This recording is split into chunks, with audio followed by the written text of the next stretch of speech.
겨울서점에 오신 것을 환영합니다. 저는 김겨울이고요. 오늘 특별한 손님을 모셨는데요. 제목에서 보셨다시피 오늘은 영화 얘기를 조금 해볼 겁니다. 다 아시겠지만 이번에 7년의 밤이라는 영화가 개봉을 하잖아요. 아시다시피 정유정 작가의 소설을 원작으로 한 영화인데요. 이 영화를 원작을 읽은 사람의 관점과 또 원작을 보지 않은 사람의 관점에서 비교를 해보면 재밌을 것 같아서 귀하신 분을 저희 누추한 채널에 모셨습니다. 네, 인사해 주시죠. 안녕하세요. 네, 영화 채널을 운영하고 있는 바로민서라고 합니다. 반갑습니다. 네. 사실 7년의 밤이라는 영화가 개봉을 한다고 해서 저는 부랴부랴 책을 읽었어요. 어떤지 궁금해서 책을 먼저 읽어봤는데 책을 안 읽고 영화를 이제 보셨다고 그렇게 하시는 이유가 있으신가요? 저는 그것들 아무래도 원작을 보고 영화를 보면 무의식적으로 이제 계속 비교를 하게 되죠. 제가 그랬어요.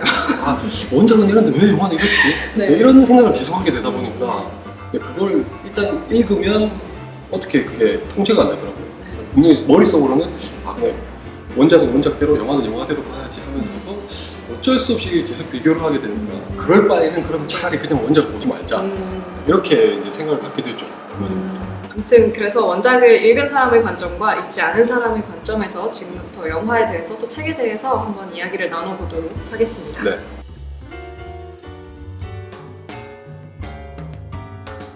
일단 영화 어떠셨어요? 저는 이제 예상했던 거에 비하면 괜찮게 나왔지만 네. 그렇다고 해서 재밌었다는 건 아니고요. 네. 오해하시면 안 되는 게 이런 얘기하면 항상 오해가 돼요. 사실 저희가 이걸 준비하면서 좀 황당한 일을 겪었어요. 네, 그렇죠. 뭐 여기서 공개적으로 얘기할 수는 없지만 네. 이제 그런 일을 겪으면서 그런 일이 있었다는 것 자체가 이 영화에 대한 완성도가 보장이 안 된다 그렇게 생각했는데 네. 그렇게 생각했던 것에 비하면 뭐 나쁘지 않아. 아주 나쁘진 않았다. 망작까지는 아니다. 엉망진창인 줄 알았는데 그 정도는 아니었다. 시작은 좋았거든요. 맞아, 저도 시작은 시작은 좋았어요. 왜냐면 이게 시작 오프닝 딱 보는 순간 타이틀 뜨기도 맞아요. 딱 보는 순간 이거는 각색을 정말 잘했구나. 생각보다 괜찮은데? 약간 이런 느낌? 그렇게 생각했던 저는 이제 그렇게 생각했던 게 그거였어요. 영화가 조각을 내놓고 시작하잖아요. 맞아요. 새 인물을 가지고 조각을 내놓고 시작하는데 거기서 이제 관객의 호기심을 확 끌어당길 수 있겠다 이런 생각이 들어서 괜찮네 했는데 이제 문제는 이제 그게 끝까지 가지 못했다는 거죠. 그렇죠. 금두삼이로 끝났고 소설은 어떻게 시작을 하나였죠? 소설 시작도 비슷해요. 제가 그래서 처음에 딱 보자마자 그래도 처음엔 좀 충실하네라는 생각을 했었거든요. 각 인물에 따라서 이제 얘기를 네. 그 원래는 이제 소설 자체가 초점이 그 서원이한테 맞춰져 있어요. 소년한테. 그렇지. 네. 그럴 것 같더라. 네, 그 소설 자체는 이제 소년의 시각으로 진행이 되기 때문에 처음에는 비슷하고요. 근데 저는 이제 영화 끝나자마자 영화관에 딱 나오자마자 든 생각은 원작을 읽으신 분은 보지 마세요. 네. 근데 각색이 잘 된 거는 딱 초반까지였고 맞아요. 그 이후로는 이게 완전 엉망진창까지는 아니지만 좀 고개를 갸우뚱하게 되는 그 정도 수준이라는 걸 느낄 수 있는 대목이 너무 많았죠. 맞아요. 예를 들어서 그 세령마을 세령마을이 가진 잠재력이 큰 영화인데 그 소재 자체가 가지고 있는 게 큰데 사실상 그 송세벽에 의한 캐릭터가 왜 잠수를 하지? 저길 왜 들어간 거지? 그게 설명이 안 되죠. 전혀 안 나오죠. 그렇죠. 이렇게 설명이 안 되는 게 너무 많았어요. 맞아요. 캐릭터는 되게 다 납작해졌는데 뭔가 하고 싶은 소설은 따라하고 싶고 그러니까 뭔가 되게 어중간한 자리에서 이렇게 스탠스를 잘못 잡은 것도 같고 원래 원작을 각색을 하려면 둘 중에 하나를 해야 되잖아요. 완전 바꿔버리든지 창작을 해버리든지 아니면 정말 충실하게 재현을 하든지 해야 되는데 바꾸기는 애매하게 바꾸고 그렇다고 재현을 완벽하게 한 것도 아니고 어중간하게 됐어요. 어중간하게 돼서 저는 그게 되게 궁금했어요. 그 소설을 안 읽은 사람 입장에서 영화가 재밌는지가 되게 궁금했어요. 문제는 그거였어요. 그 애매한 포지션이 너무 많았고 캐릭터를 어떻게 잡았는지에 대해서 좀 애매한 입장을 가지고 있는 대목이 너무 많았고 그리고 생략된 이야기가 너무 많다 보니까 맞아요. 흥행에 성공할 영화는 아닌 것 같아요. 절대 아닌 것 같아요. 왜냐하면 이게 원작을 안 본 사람 입장에서 봤을 때 이 영화가 스릴러도 아니거든요. 스릴러로 보기에도 애매해요. 스릴러로 보려면 좀 이제 호흡이 빨라야 되는데 이 영화가 되게 느리게 가죠. 캐릭터에 따라 공을 쏟다 보니까 유승용 씨가 연기한 캐릭터랑 장동건 씨가 연기한 캐릭터에게 무게를 많이 싣고 가다 보니까 이 사람들의 심리, 그러니까 스릴러를 표방하면서 정작 이제 알맹이는 구성. 그 두 남자의 드라마에 무게가 가 있기 때문에 그렇죠. 속도가 많이 늦죠. 그러니까 이제 사람들이 그렇게 흥미를 가질 만한 몰입할 수 있는 영화는 아닌 것 같아요.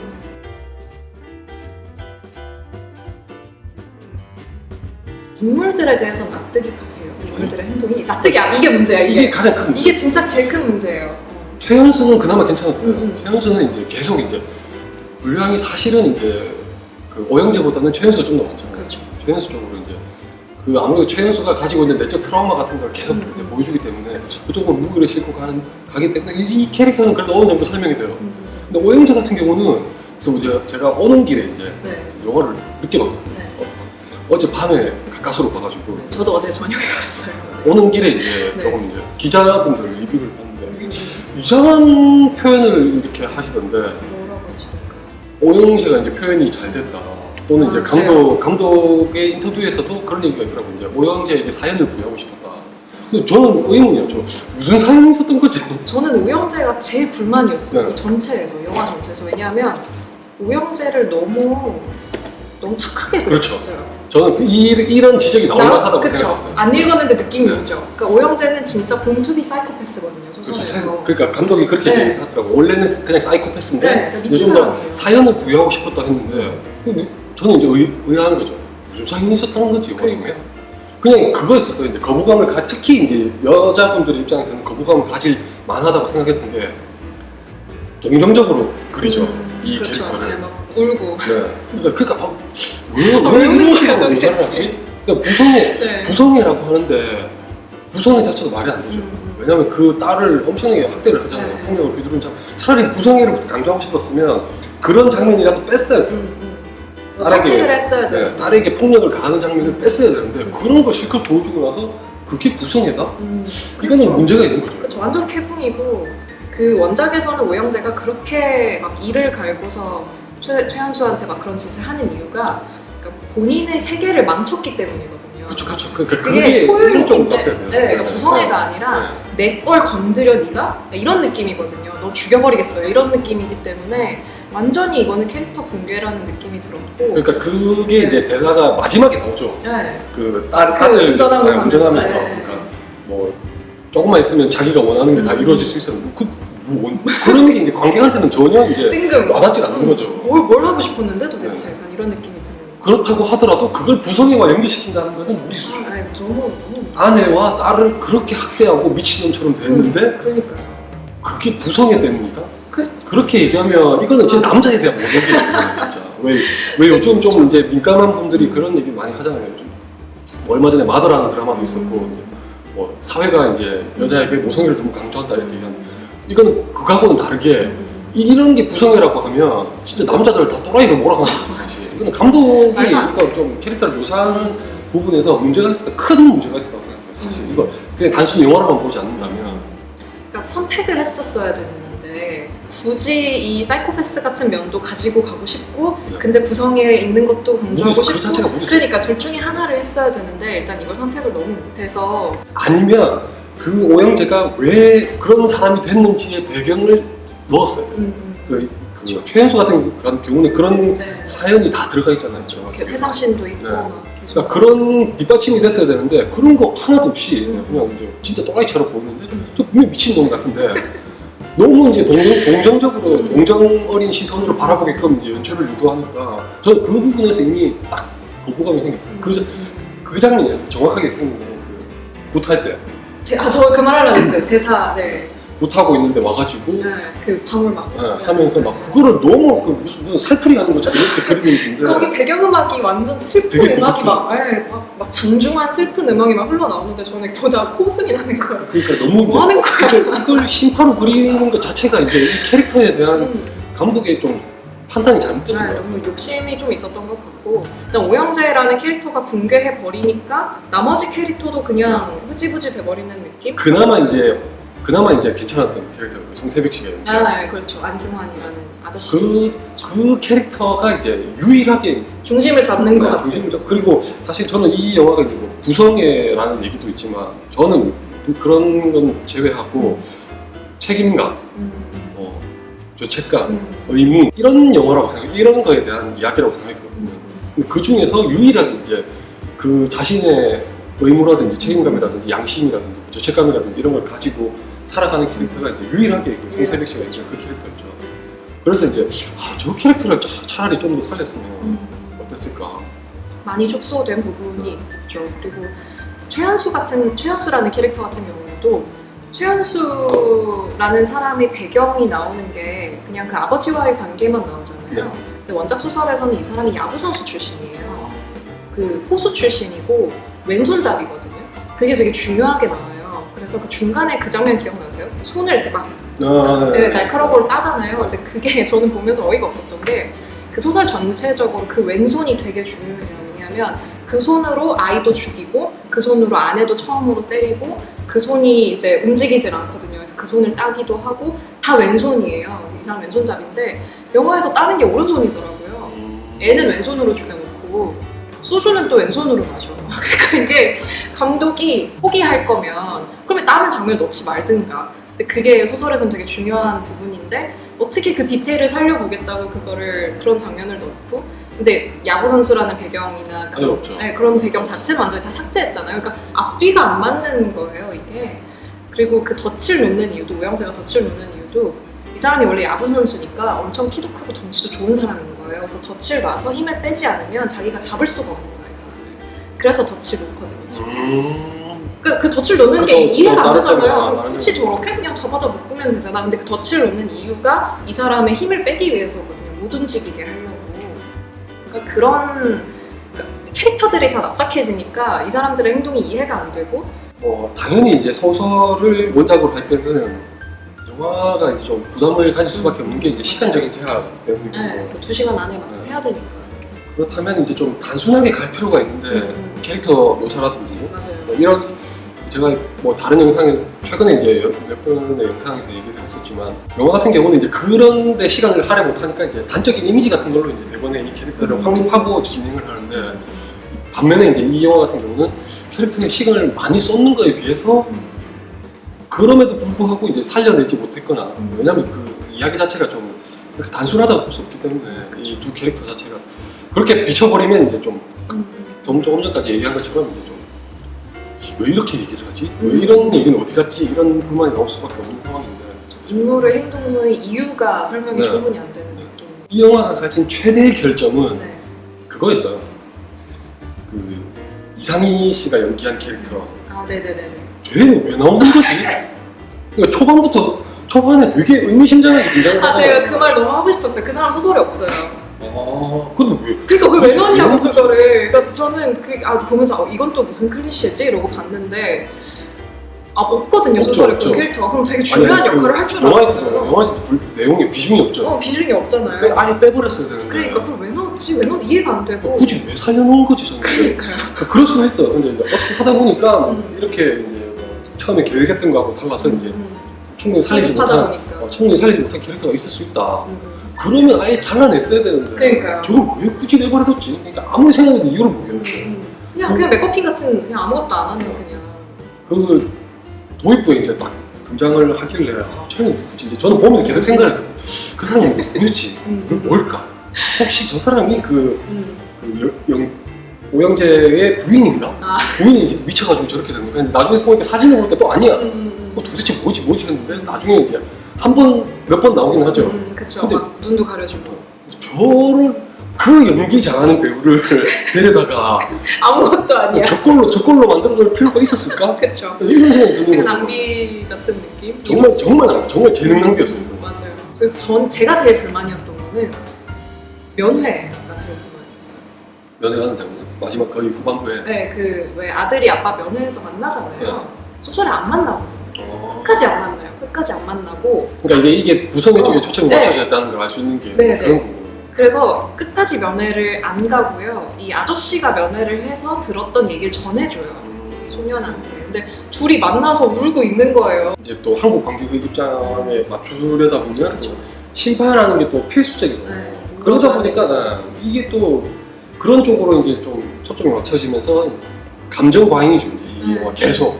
그 아까 얘기한 그 오영재라는 캐릭터를 그런 식으로 묘사하는 것도 약간 심파적인 관점이 좀 들어간 게 아닌가 하는 생각도 들게 됐고. 제가 속으로 안돼를 외쳤던 장면이 하나 있는데 그 최연수가 피떡이 돼가지고 이렇게 막 탈출해가지고 그 문 손잡이를 이렇게 막 때리잖아요. 거기서 막 때리다가 자기 아버지를 갑자기 원망하잖아요. 한 번만 도와달라고 뭐 이런 식으로. 그것도 이해가 안 돼. 그러니까 왜 거기서 왜 갑자기 아버지를 찾는 거야? 차라리 엄마를 찾아야지. 그러니까요. 난 속으로 약간 안 돼! 그러니까 이 내적 안 돼를 그래서 좀 사실은 이 영화는 이제 논란을 만들자고 하면 정말 크게 논란을 불러일으킬 수 있는 영화예요. 사실은 그렇죠. 그런 관점에서 보면 아니 그러니까 그렇게 폭력을 휘두른 아버지를 떠올린다는 것 자체가 이제 이해가 안 되는 거죠. 그거는 사실 막말로 진짜 응징을 해야 마땅한 처사인데도 불구하고 이걸 이렇게 막 동정적으로 그린다거나 심파로 그린다거나 하는 것 자체가 이게 납득할 수 없는, 분명히 이걸 문제 삼을 수 있는데 문제 삼을 수 있고 문제 삼아야 하는 부분인데 이게 조용하다는 게 또 의아하더라고요. 별로 다들 안 봐서 그런 게 아닐까요? 그게 만약에 반대로 그려졌다. 반대로 그려졌다 하면은 이미 난리 났을 거예요. 아, 그렇죠. 이미 언론에 의해서 이제 막 벌집 난도질 당하고 뭐 난리가 절단 났을 건데 이게 왜 저는 남자 입장에서 봤을 때는 이제 그게 되게 불만인 거죠. 왜 이런 걸 그냥 넘어가는 거지?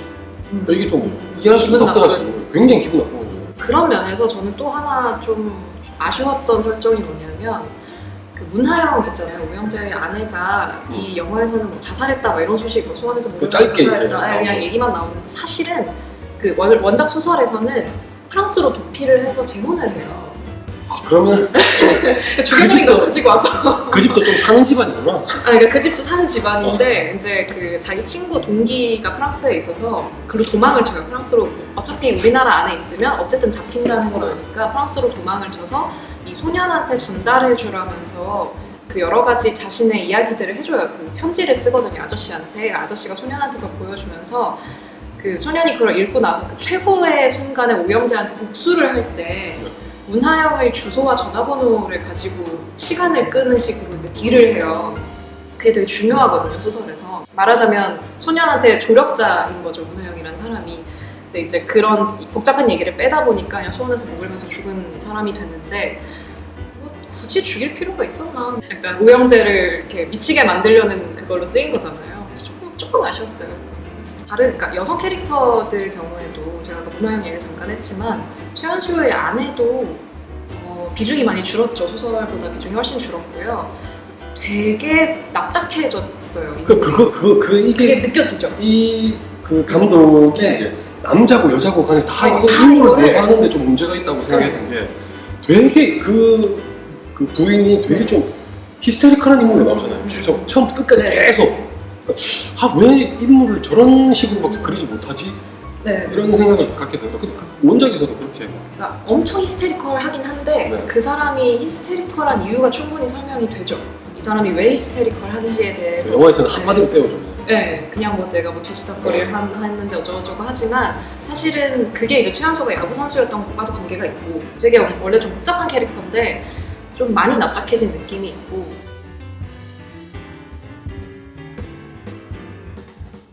네, 그 배우들 연기는 어떻게 보셨어요? 그 사실 이 영화에서는 가장 큰 장점이 있잖아요. 여단되는 장점 중 하나가 제가 봤을 땐 유일한 장점이라고 할 수 있을 것 저도 같은데 거의 유일한 장점이 하는 게 이제 연기였죠. 네. 연기 다들 엄청 잘하시더라고요.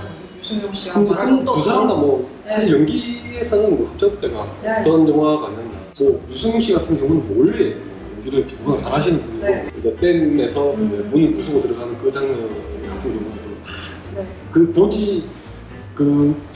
비록 아버지가 아닌 사람의 입장에서 봐도 이제 그 캐릭터의 이제 절절한 심정이 막 느껴지는 너무 절박한 그 심정이 확 와닿을 정도로 그렇죠. 그 정도로 대단한 연기를 보여줬고 그래서 그 후반부가 특히 이제 결말부에 다다르기까지가 이제 그 유승용 씨 연기가 이제 폭발하죠. 그렇죠. 정동원 씨도 악역을 정말 깜짝 놀랄 정도로 잘 소화를 해줬더라고요. 사실 그 정동원 씨는 그 친구가 이제 공개되면서 이제 개봉되면서 사람들한테 이 장동건이 이게 연기도 잘하는구나 하는 인식을 좀 심어졌지만 사실 그 후로는 또 연기가 계속 들쑥날쑥했거든요. 잘한다 싶다가도 아닌가? 아니네. 이게 계속 이제 좀 굴곡이 있었는데 이 영화에서 이건 정말 깜짝이더라고요. 뭐 원래 이제 장동건 씨가 연기하는 거 보면 그 특유의 이제 대사 치는 톤이라든지 뭐 그 말투라든지 이런 게 있는데 네. 이 영화에서는 그런 게 이제 전혀 안 보이더라고요. 예를 들어 세령이를 쫓아서 이제 숲으로 들어갔을 때 이제 그래 이렇게 해야 내 딸이 이런 장면을 분명히 소리칠 때 아 그게 또 장동건의 연기에서 볼 수 있는 그런 대사라든지 말투라든지 이런 게 분명히 나올 거라고 생각했는데 네. 그런 게 전혀 느껴지지 않는 걸 보면서 와 이건 정말 저 사람이 이를 악물고 연기를 했구나 준비를 했구나 하는 게 이제 와닿을 정도로 네. 그 엔터테이너로 이렇게 나오시잖아요. 네. 그것 때문에 스트레스를 되게 많이 받으셨다고 아. 그러던데 저는 그게 되게 탁월한 선택이었던 것 같아요. 진짜 악역처럼 보이더라고요. 이렇게 해보니까. 송세벽 씨 연기도 되게 송대륙 씨, 좋았죠. 네, 송대륙 씨 사실 이 영화에서는 이제 뭐 가장 좋았던 캐릭터가 이제 송대륙 씨가 네. 안승환이라는. 안승환이라는 캐릭터였고 그리고 또 그에 걸맞게 연기를 또 너무 잘해주시고 아, 너무 잘하시더라고요. 사실 저는. 저는 네. 송세벽 씨가 연기한 송세벽 씨는 이제 배우로서의 수명이 짧을 거라고 생각했었어요. 내가 코믹 연기 많이 워낙 하고. 코믹 연기도 코믹 연기지만 그 와중에도 또 너무 독특한 캐릭터를 가지고 계신 분이라서 딱 송세벽스러운 그게 네, 있었죠. 그런 게 딱 있었기 때문에 아 근데 그렇게 하면 반짝될 수는 있겠지만 또 사람들이 너무 그쪽에 고정적으로 매달리다 보면 그런 쪽으로 이미지 소비가 심해지다 보면 이제 배우로서의 스펙트럼이라든지 이런 게 좀 좁아질 수밖에 없기 때문에 아 얼마나 못하겠구나 했고 실제로도 그랬죠. 네. 한동안 이제 좀 보기가 어려웠었는데 네. 이번 영화에서는 정말 이제 아 이 사람이 정말 연기를 잘하는 배우구나 하는 걸 알 수 있는 네. 진짜로 얼굴이 달라 보이더라고요. 분명히 얼굴 송세벽인데 살이 많이 빠졌죠. 네, 네, 살도 많이 빼셨고 되게 다른 사람 같이 보일 정도로 연기를 너무너무 잘하셨고요. 그 무영표 씨 같은 경우에는 집중을 잘 네, 못하시는 원래 이제 저는 무비 씨를 네. SNL의 이미지가 너무 강해서인지 네. 몰입을 좀 못하는 정도가 아니라 네. 아 왜 나오지? 하는 생각까지 이제 좀 심할 때는 그렇게 할 정도였는데 뭐 이번 영화에서는 뭐 네. 캐릭터 자체가 그렇게 비중 있는 캐릭터도 아니었고 분량이 많지 않다 보니까 뭐 그렇게 네. 많이 안 되죠. 그렇게 엄청 못할 기회가 없는 그런 분량이었기 때문에 이그 제목 7년의 밤 7년의 밤이 네, 영화 그 연기는 사실 뭐 어느 하나 이제 흠잡을 데가 없는데 이제 굳이 한 명 꼽자면 그 서원이 어린 시절 아역 배우 네. 아역 배우는 이제 뭐, 아 제가 연기를 하고 있구나 라는 이제 이렇게 달려가서 네. 확 와닿을 정도로 의식하게 될 정도로 이제 맞아요. 조금 이제 좀 거슬렸다고 생각합니다. 네. 연기 톤 잘하는 새싹에게 이런 말 해서 정말 죄송한데 정말 죄송한데 그 친구의 연기를 보면서 네. 아 이게 연기구나 하는 걸 좀 의식하게 됐던 걸 빼면 이제 다른 분들은 다 연기로 굉장히 네. 미안해 친구 근데 원래 아역 배우들은 그 학원에서 배운 연기 하잖아요. 맞아요. 네, 딱 그 연기. 아카데믹한 연기가 딱 네, 보이죠. 네. 딱 그런 연기였어서. 뭐, 네. 괜찮- 이 영화가 좀 진짜 잘못됐다는 걸 알 수 있는 게 수많은 일 중에 하나가 그거였었어. 네. 제목이 왜 7년의 밤이지? 아, 네, 네. 내가 지금 제목 기억 못하신 게. 그러니까 이게 그 7년의 밤이라는 게 사실 소설에서는 그러니까 이 소년한테도 7년의 밤이고 오영재한테도 7년의 밤이고 그쵸, 최현수한테도 그쵸. 7년의 밤인 거예요. 그러니까 오영재는 자기 나름대로 7년 동안 일을 갈면서 준비를 한 거고 최현수는 최현수 나름대로 오영재가 그 반격을 할 것을 예상했기 때문에 7년 동안 고민을 한 거예요. 어떻게 해야 될지를. 이 서원은 서원대로 7년 동안 계속 괴롭힘을 당한 거죠, 오영재한테. 그러니까 그 모든 사람에게 이 7년이 정말 진창 같은 밤이었기 때문에 그런 제목이 붙은 건데 이거는 사실 그 영화에서는 영화에서는 일단 시간의 경과가 그렇게 길다고 안 느껴져요. 그냥 별로 7년인지 6년인지 10년인지 알 게 뭐야. 문제는 그거였어요. 사실 7년이라는 걸 의식할 수 있으려면 시간의 경과가 그만큼 있어야 되는데 그렇죠. 네, 그 자체를 느끼기에는 문제는 그거였어요. 그 아역 배우에서 고경표 씨로 너무 급성장을 해버렸어요. 사실 이게 배우의 선택에 좀 문제가 있었다고 생각하는 게 일단 고경표 씨를 고등학생으로 보기에는 무리가 상당히 따른다는 게 문제였고 그리고 특히 류승용 씨가 갑자기 늙어버렸죠. 그렇죠. 그게 물론 그만큼 이제 그 캐릭터가 겪었던 고통을 뭐 외적으로 이제 보여주고 싶었을 수도 있다고 생각하지만 그게 이제 7년의 시간이 흘렀다고 생각하기에는 뭐 무리가 있는 거죠. 사실. 관객 입장에서 봤을 때는. 거의 한 15년 정도 그러니까 엄청난 시간을 흘렸을 것 같아요. 방금 딱 떠오르는데 그래서 이 영화가 이제 중간중간에 플래시백을 왔다 갔다 했고 플래시 포워드를 왔다 갔다 했고 하는 게 중간 어느 시점을 보면 좀 시간대가 어그러져 있죠. 네, 그렇죠. 명확하게 밝혀져 있지는 않죠.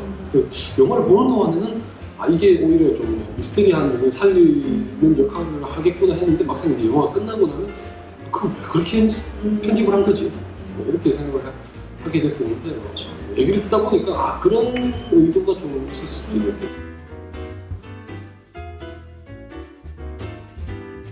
말씀하신 그런 약간 이 애매한 스탠스 때문에 사실 결말도 애매해졌죠. 사실 그거였어요. 결말은 그거라고 생각했어요. 저는 두 사람 다 이제 아버지가 되지 못하고 아버지로서의 역할도 못한 채 이제 마감하잖아요. 그렇죠.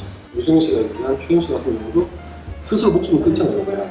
그것도 되게 무책임한 거거든요. 그렇죠. 네. 진짜 아버지가 되지 제대로 된 아버지가 되지 못했고 자기 책임을 다하지 못한 채 결국 이제 도피하는 결말이 된 게 아닌가 그런 생각을 하게 됐죠. 결말이 사실 소설과 영화의 가장 큰 차이점이라고 말할 수도 있을 텐데 소설을 읽어보신 분들은 아시겠지만 그 소설의 가장 첫 문장이 되게 유명할 거예요. 읽어보신 분들 기억하실 텐데 나는 내 아버지의 사형 집행인이었다 라는 문장으로 시작을 하거든요. 그게 되게 중의적인 의미인 거예요, 소설에서. 왜냐하면 그러니까 내가 내 아버지의 사형 집행인이었다는 게 뭐야 그럼 진짜 사형을 집행했다는 건가요? 좀 읽다 보면 마음속으로 아버지를 계속 죽여요. 꿈에서도 죽이고 막 자기 아버지한테서 벗어나고 싶어 해요.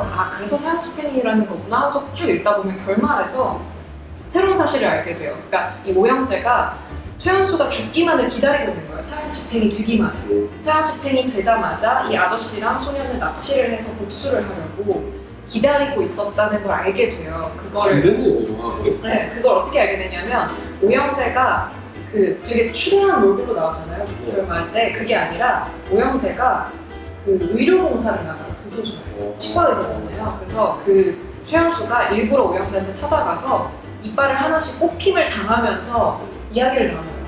한 번 갈 때마다 하나씩. 그래서 이가 몇 개 안 남는 걸로 나왔는데 어쨌든 그래서 그 사형 집행이 이루어져야만 이 최현수가 준비한 이 오영재한테 복수할 계획을 할 수가 있는 거예요. 오영재가 공격을 할 때를 기다려야 되니까. 그러니까 이제 나는 내 아버지의 사형 집행이었다라는 게 아버지가 사형이 집행이 돼야만 내가 오영재한테 복수를 하고 살 수 있는 그런 되게 아이러니컬한 상황이 되거든요. 그러다 보니까 이게 그 소설에서 되게 중요한 문장이 되는데 엄청 바뀌었구나. 엄청나게 많이 바뀐 거죠. 그래서 그 최현수가 포수인 것도 그래서 중요한 거예요. 왜냐면 포수는 이 야구 전체를 받고 계속 판을 읽어야 되는 사람이잖아요. 그러다 보니까 이 최현수가 감옥에서 나와서 7년 동안 그 생각을 계속해요. 이 전체 판에서 내가 못 읽은 게 뭐지? 오영재가 무슨 생각을 하고 있는 거지를 7년 동안 고민한 다음에 내가 사형 집행이 되면 오영재가 대충 이런 짓을 할 것 같으니까 우리가 이렇게 복수를 하자 이런 식으로 이제 판을 새로 짜거든요. 그래서 되게 많이 바뀐 결말이 되는 건데 그렇게 되면 확실히 7년의 밤이라는 제목도 다 와닿네. 그렇게 돼야만 이제 이 7년의 밤이라는 제목이 의미를 가지게 되는 거죠. 그래서 되게 결말이 크게 그러니까 결말은 전 바뀔 수 있다고 생각해요. 그건 당연히 영화에 맞춰서 바뀔 수 있는 건데 바뀐 것의 그 내용이 약간 좀 무책임하게 느껴졌다고 해야 되나? 하여튼 둘 다 되게 영화에 대해서 사실 진짜 좋았던 거는 진짜 배우들 연기? 그리고 저는 편집도 되게 좋았었어요. 편집도. 특히 이제 그 사고 났을 때 살인을 치었을 때 보통 이제 그런 것도 비선형적으로 편집한다고 하는데 시간 순으로 편집을 하지 않죠. 보면 시간 순으로 가다가 중간중간 이제 다른 시점의 장면을 삽입하면서 되게 혼란스러워 보이게끔 구조를 하고 편집을 하는데 음악 같은 경우도 음악도 좋았는데 문제는 그것에서 계속 얘기하지만 그 감독이 바라는 방향으로는 음악이 너무 좋았었어요. 문제는 그 방향이 잘못됐다는 그런 문제였죠. 음악도 괜찮았어요. 엔딩 크레딧 올라가면서 나오는 그 주제곡이 있는데 그것도 참 잘 만들었고요. 감독의 욕심이 부른 화가 아닌가 싶었어요. 왜 굳이 그걸 계속 구성애와 연결시켜서 가지고 가려고 했을까? 결부시키려고 했을까? 의견이 좀 없는데 크게 가질 수밖에 없는데 저는 그냥 사이코패스를 택했으면 어땠을까 차라리 그렇게 하는 게 생각이 나았어요. 들어요. 네. 그렇게 해서 오락스러운데도 잡았어요. 소설에서처럼 아예 진짜 미친놈으로 그려가지고 그랬으면 차라리 아니면 재밌지 않았을까. 주변 이야기를 다 자르고 이 두 남자의 이야기로 자세하되 오영재라는 캐릭터를 좀 더 보강을 하든가 그렇게 했었어요.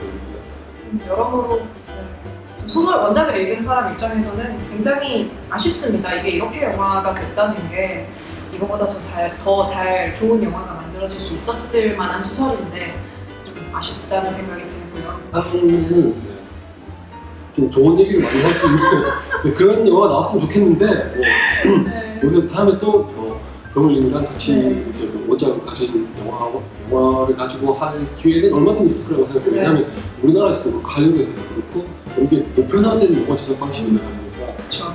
얼마든지 있는데 문제는 원작을 가지고 영화를 만들 때는 아무래도 조금 난관이 크기 때문에 쉽지 않죠. 좋은 얘기를 많이 할 수 있는 영화가 꼭 나오기를. 있을까? 네, 뭐 진짜 샤이닝 이런 영화가 나오지 않을까. 샤이닝조차도 이제 원작 작가는 엄청 저작가 싫어하죠. 네. 엄청 싫어하죠. 내 영화를 이따위로, 네, 소설을 이따위로. 엄청 싫어하고 어떤 영화가 될지 모르겠지만 다음에 또 기회가 되면 영화만 본 남자와 원작도 본 여자의 이야기를 또 한 번 할 수 있게 되길 바랍니다. 네, 함께 해주셔서 네. 감사드립니다. 저도 감사합니다. 여기서 마무리할까요? 네, 여기서 마무리하기로 하고 다음 다음에 영상에서 또 뵙겠습니다. 뵙겠습니다. 네, 감사합니다. 아 참, 이 네. 중간에 카메라에 문제가 생겨서 편집이 어떻게 될지 모르겠어요. 그러니까 지금 뭐 음성이 어떻게 들어갔는지 뭐 음성이 모르겠고. 지금 자동으로 들어갔는지 모르겠고 중간에 카메라가 자동으로 멈춰놓는 바람에 어디까지 녹화가 됐는지 확인을 제대로 못하고 네.